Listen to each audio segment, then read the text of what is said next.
the more the merrier. If we're all talking about this, the louder our voices. So you don't have to be a professional videographer. You don't have to be a professional creator. Just all you got to do is care about what you're talking about and believe in what you're talking about.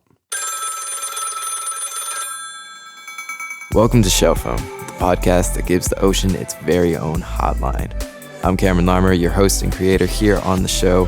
Join us as we hear from ocean stewards, discover threats to ocean health, and learn ways we can all answer the ocean's call. This podcast is brought to you in part by the Tampa Bay Estuary Program and Coastal Creative. Now, let's get into the show. Welcome to Shell Phone, the podcast that gives the ocean its very own hotline. I'm your host, Cameron Larmer, and I'm joined today by Trash Caulin. Hello. Trash Caulin is a TikToker. He has over 1 million followers, and he reaches out. You may have heard him from his social media. He's working around the clock to ban plastic pollution from all marine places. So yeah, everyone is tuned in. Caulin collects litter, advocates for a healthy ocean, and occasionally plays with sand. Caulin has a really unique way of making content educational, impactful, and fun. And that's why we brought him in for our first ever episode of Shell Phone. Thank you for coming on the show. It's a pleasure to have you. Can you give us some background about how you got into making these videos? Yeah, so I started, I was born and raised here in St. Pete, and at one point in my life, I was working on St. Pete Beach, renting out like jet skis and stuff like that. I tell this story a lot, but people would come up to me and be like, this is my favorite beach in the world. I love bringing my family here. And then they would leave all of their trash in the sand. And it never really made sense to me why you would, one, treat your favorite place in the world like that, and then two, show your like family that it's okay to treat your favorite place in the world like that. So, I mean, it kind of just happened really organically. I started just talking about it on Instagram because I was like mad about it at first. I was like, why is this happening? Why are people doing this? Do people not realize like the ocean is literally right there? Like it's such a big reminder to not do that. And it still blows my mind that people do it. So started talking about it on Instagram. I got like some really cool feedback about people like encouraging me to keep talking about it. So I took it to YouTube, eventually went to YouTube to TikTok. And then when I got it on TikTok, it just really took off from there. And that's kind of what brought me here today. One of your first initiatives was doing 500 cleanups straight daily. Yes. Tell me what that was like. So like that was interesting because I didn't like set out to be like, I'm going to do 500 days. I was originally making videos on YouTube already, which weren't really doing that hot, honestly. Like I was probably putting in like 15 hours a week of work between shooting, picking up trash, editing, and I just kept uploading. I'd probably get like 100 views. So I was just kind of frustrated, but I was trying to figure out how I could like bring this content because I really believed in what I was doing. And I was trying to figure out how I could bring that type of content onto TikTok. And at the time, like this was late 2019, so TikTok was still right before it was about to get really popular. Like I remember people were still talking about like, oh, I don't have TikTok on my phone. That's embarrassing. But then like they actually do. It's like hidden in their calculator app or whatever. But there was so many things just pushing me to TikTok. So when I got on there, there was a trend of like day 1 of this, day 2 of this, and I was like, oh, let me try that. And I knew the day before I was like, okay, tomorrow I'm gonna post day 1. And that's it for me. Like every day after that, I'm just going to stay super consistent with it and just like ride it out and see how far I can go. Originally only wanted to go for 30 days. 30 days turned into 100 days. 100 turned into 365 and then eventually 500. And then when I got to 500, I was like, okay, what? I can't like, I'm like, I can go to 1,000, but like, geez, it's a whole lot. Yeah. So I kind of took a break from the series a little bit and it kind of pushed me into this new, because like I said, I started that in late December. So day 1 was like on December 12th. So the way that lined up with the actual calendar year was kind of weird. So I just restarted it in 2022, starting on January 1st. It's a lot more satisfying in the way that everything lines up. So yeah, it's just been fun getting into that. I think it just works well with how TikTok is because it doesn't have to be, I don't know, like a bunch of trash every day, but it's just encouraging people like how easy it is to do that little step every day if they're mindful of it. Yeah. What, because you're motivating other people by posting these videos, what was your inherent motivation and what kept you going forward for, doing that many days daily? That's a long time. That's a great question. I was really like, I was really taken back by how much support I was getting at the jump. And I was even more taken back when I realized that a lot of the support I was getting was from kids.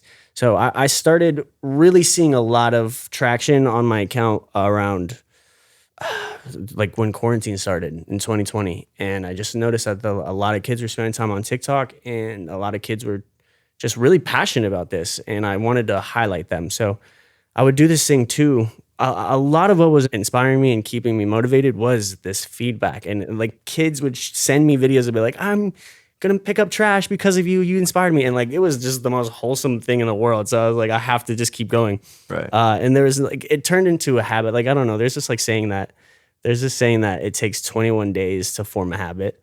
So after day 21, it's just like I was just getting up and doing it. Like it felt like a part of. I fit it into my lifestyle. So like there was one point where I was still working a full-time job, and I would wake up at 6, get to the beach, shoot 2 videos, make it back home by like 7:45, and then go back and then make it to work 9 hours, come back home, shoot another video. I was doing that for like 3 months. It was just a grind, but I mean, looking back at it, I'm like, I don't know how that was exhausting time.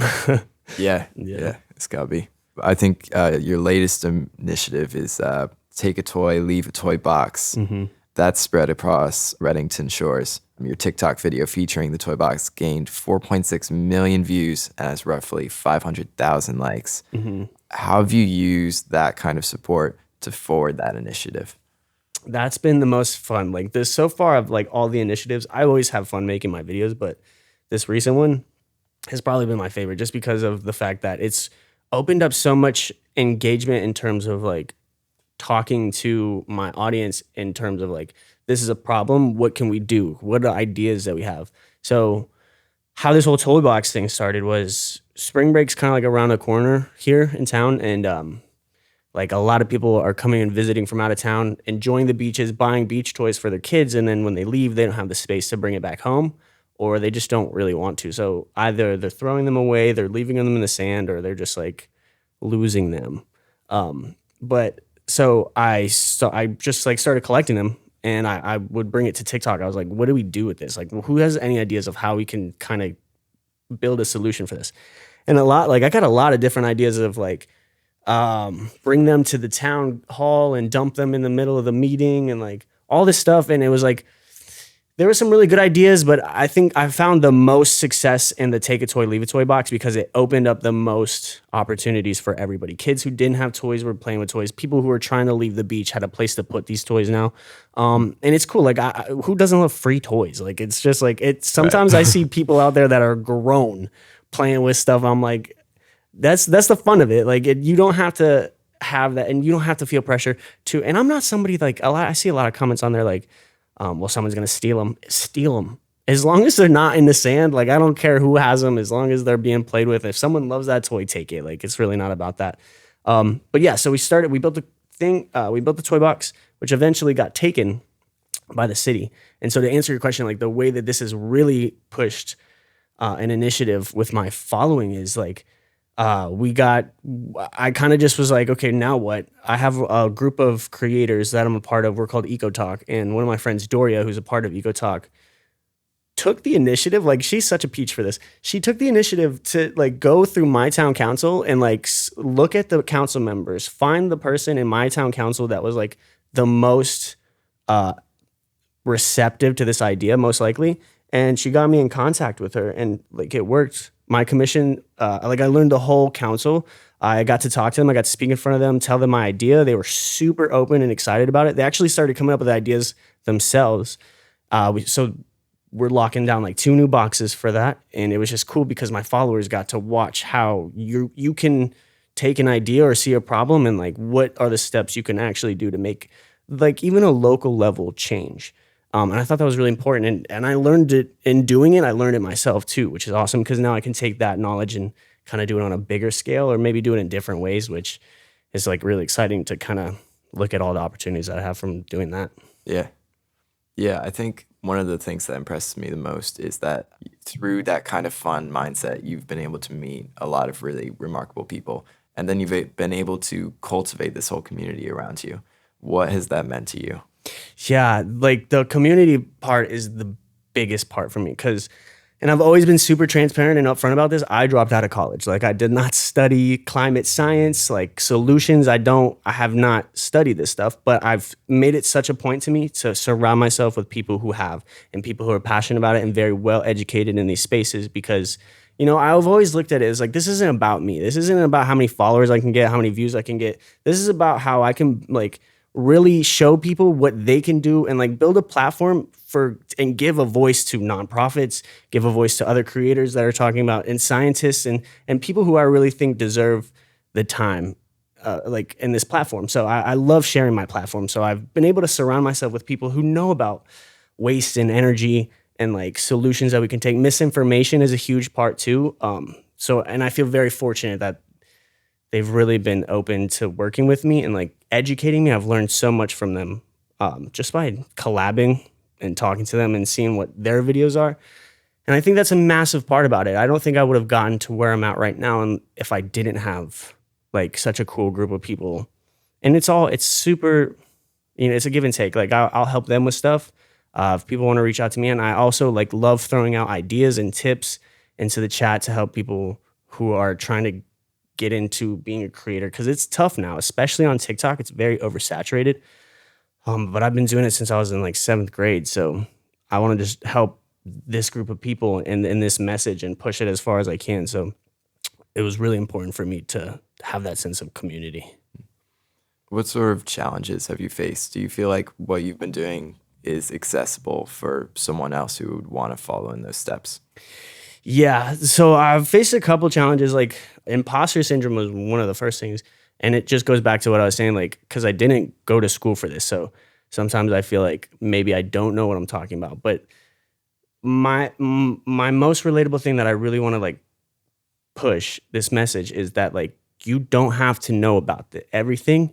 You just have to want to be better. You just have to want to make things better and look into it. You'll learn across the way, but that shouldn't stop you from taking that step. And I want to be really relatable to people who feel like, well, how do I get started? Or what do I do? You can take the smallest step and it will domino into something that you'll find yourself sometime down the line being like, I never would have thought this would have led me here.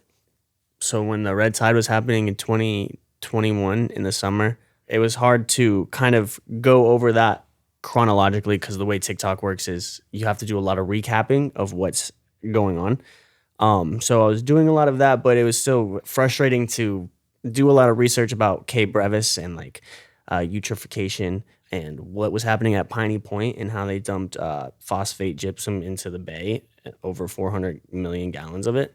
And so it's like, I was doing all that work and I was still getting things of like, you don't know what you're talking about. Red tide happens all the time. And then people were just like, I like to keep it very light and positive on my account, but I also really wanted to address those issues head on to not have those comments. Cause if I was just a kid watching that video and went to the comments and saw all these people talking about it incorrectly, I wanted them to know where I stood on it and trying to take that moment to educate people even further that this is technically a naturally occurring thing, but right, we are making it worse essentially. Yeah. But yeah, that was mostly the challenge of like just dealing with those comments and, just trying to like ignore the negativity and just keep pushing through and just know that what I'm saying matters and that there's reason for me doing this. Yeah. Mm-hmm. Earlier you talked about some kind of domino moments where you started off small and then later things were happening that you couldn't even believe or you wouldn't have believed before. What were some of those kind of big moments for you? That happens. So it's like, again, I don't like making this about myself, but I do feel very grateful that I have been able to find myself in this position because of the fact, like, it's weird to me. Like, I just started picking up trash one day and now I get to like have my own place where I've gotten to fill it up and I get to do cool things because of it. Like I made a video of me filling up my new place with thrifted secondhand shopped furniture. And I'm able to like incorporate this into my life. I've gotten to work with really cool brands. And I've gotten to really talk to a lot of really, really smart, wise, like, and really cool people who are super passionate about making this, a more public and more accepted and normalized mission and just talking about it all the time. So it's crazy to me every day that, and I genuinely do believe that anybody could do this. Anybody can get on any platform that you imagine. We're in a time now where you're able to get your voice pushed further than you ever could have in a faster rate than ever before. So I really encourage you, if you have something to say, if you really want to talk about it, like I love, like just for the ocean today, he was like, dude, I want to talk about this. So you guys were like, let's make a podcast for the ocean. And now we're here. Everybody could have a platform, even the ocean. So I think I really encourage that. Get out there and like just start and talk about it. You're going to find your community. You're going to find people that also agree with what you're doing. And it's really fun too, the process. With that kind of rise of new mediums, one of the terms that has come up has been eco-influencer. Have you heard about that? I have, yeah. Do you consider yourself an eco-influencer? I would absolutely consider myself an eco-influencer. And I think that's an interesting term because, I mean, like influencer has a really negative connotation around it right now. And I think it's fascinating because it's so easy to jump on social media and be a villain. So easy to make people not like you for views. And it's so easy to just get on there and sell brands just to people because you're pretty. That's kind of what influencers in today's world are doing. It's like not influencing at all. You know, we're just walking commercials if that's what we're doing. I look at the word influencer of people who's actually influencing, you know? I would love to change what it means to be an influencer in the public's eye in that way because these Gen Z kids, the generation after them are going to be, they're so receptive to what they see on these platforms and they pick it up. So if we're promoting and we're pushing violence, then like that's what they're going to pick up and that's what they're going to think is cool. Like if we're making environmentalism seem cool and like, which it is cool, but like if we're showing them that it is cool and we're like doing it in a way that's fun and making it seem like completely normal, no stigma behind it of like how in the past where it was like cringy or it's just more of a girl thing. Like if we completely normalize it, these kids are going to adopt this idea so fast and they're going to love it. And they're going to do things that we couldn't even imagined in ways of like either raising awareness about it or finding solutions in different ways. This generation is insanely smart and extremely passionate. And I'm really excited to see like what they do with this. Have you ever felt that kind of pressure of responsibility serving as a role model for that? Absolutely. There was a point in time where I think I was the biggest environmentalist TikToker in the US. And that was like really cool. But there was a lot of times where I was like, wow. And that's why I really like, again, going back to my community is like, I really wanted to stay close. So I wasn't spreading misinformation. So I wasn't just jumping on a platform of 1 million people and being like, oh, don't do this, don't do that. This is cool. And like, it's not like, I don't want to create this almost cult following of like, I know best and everything I say is correct. What I think is really important too, and I want to relate this back to one of the last questions, is if you're getting in this space, do it. Like you don't have to be perfect. The perfect environmentalist does not exist, and it's actually a toxic mindset to think that that is an achievable goal. Like we have to just get started. We have to make the changes that fit into our lives. I know a lot of really passionate activists that can't be vegan. Because their body just won't allow it. But they get a lot of hate being like, you're not really an environmentalist if you can't be vegan.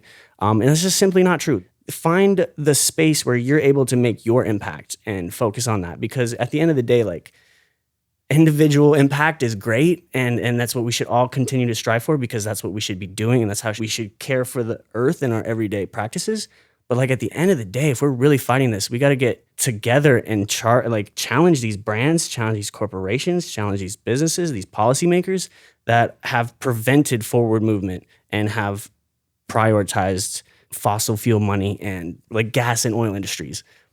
I think one of the main things I hear when I talk about plastic pollution to people that aren't receptive to some of that is they push back against the idea. And I think this is interesting because you talked about being one of the main influencers in the United States. A lot of people talk about plastic pollution as being in other countries. What's sort of your response to that through the context of what you were talking about with corporations? And yeah. In terms of recycling, that's always been super gray area in America. And there is plastic. Go outside and look around. You'll find a piece of plastic somewhere. And that's the worst part about it is like it literally is everywhere. And the thing that catches people's eyes are these mountains of trash in other countries that people are burning and stuff. And like, yeah, it's very jarring, but like we have similar situations happening here. If you've ever been to LA, like downtown LA, you would be like, whoa, this is America. Like it is so, there's actual piles of garbage with who knows what. There's like a bunch of random things in it. Like it's hard to explain if you've never seen it, but it's here. It's happening. If you go to if you ever went to don't even get me started on this one. The Tijuana River in San Diego that borders Mexico and California. Yeah. I have videos of me being there. It is the dirtiest river I've ever seen. Like it is like layers of garbage. And we just hide it. We don't talk about it. And in that specific situation, we've been kind of blaming Mexico for it when reality, like that's a lot of our plastic pollution in that river. I mean, it's mixed, but there's a lot is like, we're kind of pushing the whole blame.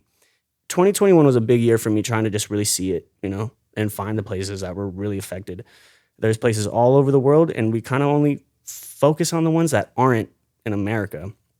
The ocean gets a lot of attention. So it's a Saturday morning. Yes. And you're going out for a cleanup. What do you need?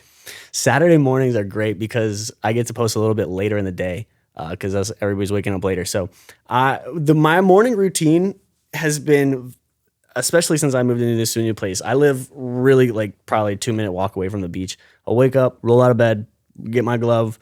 Gotta have the glove. I have a traumatizing story about not having a glove. So every day I have my glove on, and depending on how the video is going, like I'll either, if I'm gonna do a sound, those are pretty chill days. It's kind of super easy. But if I'm gonna do an in-depth of like this is what I'm finding, or this is what's happening with the toy box, or this is what the day is, I normally kind of try to at least plan it out and script it the night before, go out, shoot it. And then I just go back home, edit it together, post around 8 o'clock during the week, and then like 10 o'clock on the weekend. And then depending on how I'm feeling, I might post another video later in the day, but I've been kind of just keeping it at 1 right now. And I love getting out there before everybody else because 1, that's how I know I can take that stuff and it's not just what people are leaving behind while they walk the beach. And 2, like there's nobody out there and the lighting is great. I don't know if you've ever tried to take a picture on the beach in the middle of the day. You won't see your face. Like your shadow, like it's just the shadows are so harsh. So filming out there has always been tricky. So that, the morning is kind of where you'll find me out there. The golden hours. Yes, literally. Yeah. So you mentioned working a little bit with harmful algal blooms, kind of a bit once you got into things. Why target plastic pollution in general, and has your scope expanded since you've gotten started? Definitely, yeah. I think the plastic pollution has become a main focus recently in the way that the toy box kind of got that attention. So it's kind of shifted, but I was really into like learning about the chemical reaction or the reaction that was happening with phosphate gypsum and like all of this phosphate mining that we're doing and this fertilizer runoff that we're having, not just in Tampa Bay, but like also like in Okeechobee with everything that's happening with that. Right. So I'm really into the idea of learning more and like promoting more of just like clean water initiatives as a whole and not just plastic, of course. So it's been interesting continually broadening my scope of this issue because it's constantly inspiring me to try and talk about new things. So plastic pollution served as a big inspiration for you. Yes. Were there any people that served as inspirations for you? Yes. I'm so glad you asked that. I really want to drive this point in. So like I said earlier, when I started, I was mad. I was like, why are you coming here? Like, if nobody picks his trash up, I'm going to come here and see it tomorrow and the next day. And eventually the ocean will grab it and then the animals are going to see it. Like, this is where I live. People are coming here, trashing it. And so I was like, there was that frustration with me. And the first beach cleanup I ever went to, it was a beach cleanup hosted by a group called One Piece Each. And I went and I was talking to the dude that was hosting it. I was like, man, I'm just upset. This sucks. And I'm mad about it. And I was kind of anticipating like I was going to get that same energy back. And he's like, dude, we're all mad about it. Like, it sucks for sure. But like the best way to attack this is with positivity. And I was like, that is not true. There's no way that's true. So I just wasn't buying it. But I was like, let me just try it. Let me just give it a shot. And I kind of just like really genuinely wanted to approach it without shaming people, making them feel bad about it or kind of attacking. And it's worked. It has worked more than I've ever seen. And I learned over time that like people are so receptive to like wholesome approaches, fun approaches, like making it fun. and not blaming them or making them feel like they did it for some reason. Yeah. And it's like people have gotten on board. So I really like genuinely try to come at this in the most wholesome way I possibly can. And that was the best advice I've ever gotten. Really approach this with positivity, because people are so closed off when you're like yelling at them or telling them that they're wrong for thinking this way or doing this thing. That was a huge thing for me. That was the one person that really kind of shifted my whole mindset on this. Yeah. I feel like positivity and fun is a huge part of your platform. Totally. Yeah. Is there a way that you feel like social media has hindered that or helped that? Yeah, this is gonna hit a soft spot. I have moments where I'll like, because I'm very expressive with my voice. I can put it up a lot. I would get comments like of kids being like, "This helped me so much. You're my comfort creator. I'd watch your videos all the time. Like, you help me find positivity, and like that does a lot for me." And then I'll have comments that I'll also be like, "This is the most cringe thing I've ever seen. Your voice is annoying. You sound like JoJo Siwa," which no hate to JoJo Siwa. I just don't hear it. But I like was getting all these comments. So it's like, I can get, and the ratio is a lot more positivity than negativity. So I do feel like I have been able to hold on to that like positive side of it a lot more than say other creators have, unfortunately. And I do think it's all about how you build your brand and how you build your platform. If you're a creator who, I don't know if many people know about this, if you're a call out creator and you're calling out other people for doing this, doing that, you're building an audience of people who are into that. So, it's just like, if you're building an audience of people who are passionate, full of love, full of, wholesomeness and genuine like attitudes, like you're gonna see that in your comments. You're gonna see that in your engagement. Where do you want to go with your personal growth as you keep pushing that?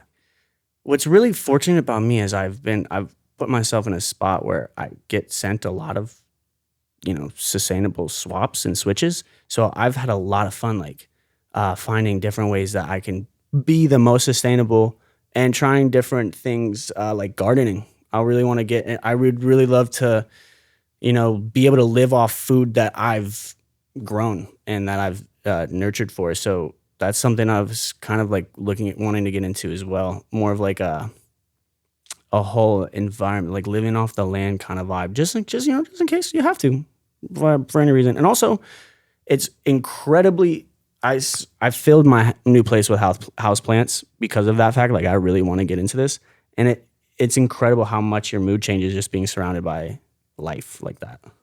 So yeah, that's kind of where I want to be personally. Is just learning more about how I can coexist with the planet. Yeah. What sort of advice do you have for people who want to keep on exploring those different aspects of how they can grow as individuals and how they can make a difference?